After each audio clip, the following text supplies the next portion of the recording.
mga ka-DDS, bali, samahan nyo akong panoodin itong pahayag ng isa nating ka-DDS. Pwede bang kasuhan, halimbawa si Maria Ressa for her mistake in saying 11 million instead of 11,000? Ay, this after. Okay, so ang ano ko dyan is I think it was an honest mistake, or even if it wasn't an honest mistake, it was a mistake, and I don't think she intended to level up from 11,000 employees ng ABS-CBN to 11 million. And if she was talking to foreign press, siya naman din po ang magkakaroon ng credibility problem kasi masyadong malaki yung difference. Gayun pa man, assuming that she did intend it, which I doubt, if she did intend it and say that it was 11 million or something like that, or even if it wasn't, let's say, what if she said, kasi remember yung sa EJ case, parang hugot yung number hugot kung, she pulled it out of her ear or something like that. So let's say that she did increase the number, not by but by an amount that is still believable, and she intended it, at ang intention niya ay para makakreate ng gulo. So kapag ganon, then meron tayong we can examine yung actions niya kung meron ngang criminal liability dito. Dito kasi pumapasok yung mga inciting to sedition, inciting to rebellion. Kung yung binibigay mo na impormasyon ay panghihikayat o bahagi ng panghihikayat para umalsa ang taong bayan o tanggalan ng poder, o tanggalin sa poder, tanggalan ng mandato na legal ang isang public official, or tanggalin yung ability ng official na yon to perform his functions. So kapag ganon, may intention na ganon at hindi po simple mistake o hindi yung honest mistake. Pagdating kasi kay Maria Ressa, ang hirap gamitin yung term na honest, no? So, pero gayon pa man, assuming that it was an honest mistake, wala naman pong kaso dyan.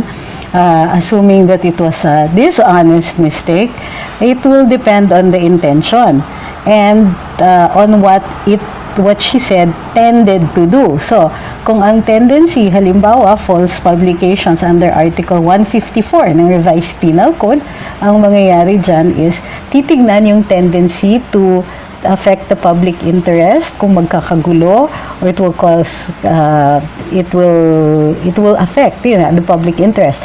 Kapag yung intention ay dito sa panahon ng pandemic ay para mag-cause ng anxiety, anarchy, confusion, ganyan, then it falls under the Emergency Powers Act. So yung mga ganon. So you will always look at the intention and the tendency doon sa kanyang sinasabi. Alam ko nanggigigil tayo kay Maria Ressa, pero we also have to distinguish yung kunwari, if it was really just a simple mistake, then kailangan natin pagbigyan na pagkakamali niya yan. Pwede naman natin siyang asarin, di ba? Pwede naman natin. Free speech din po yung pang-aasar natin. Free speech din po yung yung pagsasabi natin na you're really bad at math. Magsama kayo ni Leni Robredo, ganyan. And, sige, I can forgive yung mistake mo making 11 million, but we cannot forgive your mistake of turning a zero into 133 million in tax liabilities into a zero. So, meron din ganon. So, yung tax liability niya is a completely different number that she cannot make excuses about. She needs a legal defense. Okay?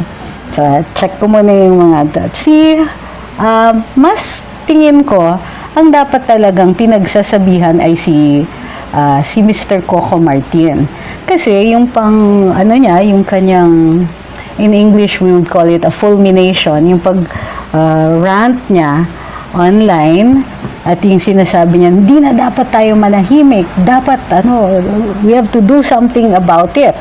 Yun, medyo skirting na siya, malapit na siya sa inciting to sedition. Malapit na talaga. Kasi kung sinabi niya, hindi yung, kasi ang hikayat niya was to speak up, legal yon. Pero kung yung hikayat niya ay umalsa na, o tanggalin natin sa posisyon ng presidente, o magrebelyon, or to raise arms against the government, ayan na siya. Inciting to sedition, inciting to rebellion, yun na yung papasok na yung mga criminal cases na ganon. So, babantayan din natin itong mga artista na nagaganyan. Ngayon, si Kim Chu. My only piece of advice is huwag kayong hihingi ng legal advice or kukuha or tatanggap ng kahit anong advice sa legal dito kay Kim Chu. Okay? So, wala kayong mapapala sa ganon. So, ayaw natin ng as much as possible, we don't want to insult them. Hinahabaan ko na lang yung pagkaintindi ko sa kanila, pero you don't have to do what I'm doing. Kasi natatawa ako dun sa mga hirit dun kay Cardo, dito nga kay Coco Martin, kay Kim Chu, and they're so hilarious, lalong-lalo na itong kay Drew. Pero ako kasi iniisip ko, ang natamaan sa kanila yung kanilang hanap buhay, so ini-expect ko talaga na magagalit sila.